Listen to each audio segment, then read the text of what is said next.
Visakha YCP కార్యాలయంలో ఆ party అధినేత వైఎస్ జగన్మోహన్ రెడ్డి జన్మదిన వేడుకలు ఘనంగా నిర్వహించారు. మాజీ మంత్రి గుడివాడ అమర్నాథ్, రాజ్యసభ సభ్యులు గొల్ల బాబురావు ఈ సందర్భంగా కేక్ కట్ చేశారు. అనంతరం పార్టీ నాయకులు, కార్యకర్తలు ఏర్పాటు చేసిన రక్తదాన శిబిరాన్ని మాజీ మంత్రి గుడివాడ అమర్నాథ్ ప్రారంభించారు. ఈ సందర్భంగా ఆయన మాట్లాడుతూ ప్రజల సంక్షేమం కోసం నిరంతరం తప్పించే జగన్మోహన్ రెడ్డికి భగవంతుడు ఆయు ఆరోగ్యాలు ప్రసాదించాలని కోరారు. పార్టీకి మళ్లీ మంచి రోజులు వస్తాయన్నారు.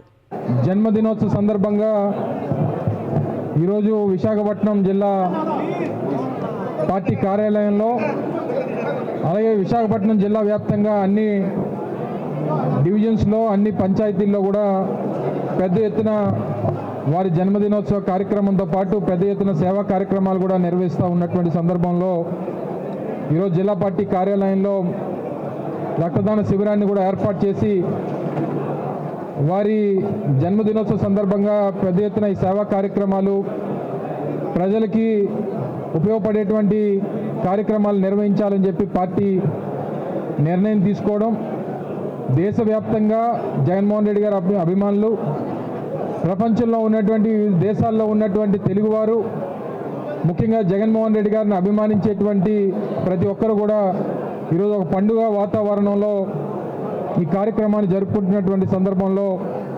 వాస్తవానికి ఈ సంవత్సరం పార్టీకి, ముఖ్యంగా నాయకుడికి కూడా ఒక రకంగా ప్రజలకి, రాష్ట్రానికి నిరాశపరిచినప్పటికీ రానటువంటి కాలంలో మరింత ఉత్తేజంతో రాష్ట్రానికి సంబంధించినటువంటి ప్రజల సమస్యల మీద,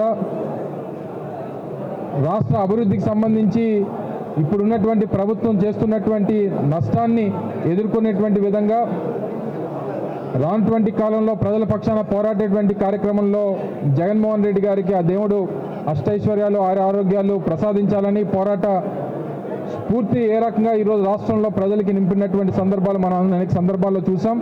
తప్పకుండా రానటువంటి కాలంలో వారి నాయకత్వంలో పార్టీని బలోపేతం చేసుకునేటువంటి దిశగా, పేదవాడికి అండగా నిలబడేటువంటి దిశగా వైఎస్ఆర్ కాంగ్రెస్ పార్టీ నాయకులు, కార్యకర్తలు అందరూ కూడా ఆయనకు తోడుగా ఉంటామనేటువంటి విషయాన్ని కూడా ఈ సందర్భంగా తెలియజేసుకుంటూ, ఇంకా వివిధ కార్యక్రమాలు అనేక ప్రాంతాల్లో నిర్వహించాల్సినటువంటి పరిస్థితి ఉంది కాబట్టి పెద్దలు బాబురావు గారు ఒకరు మాట్లాడతారు.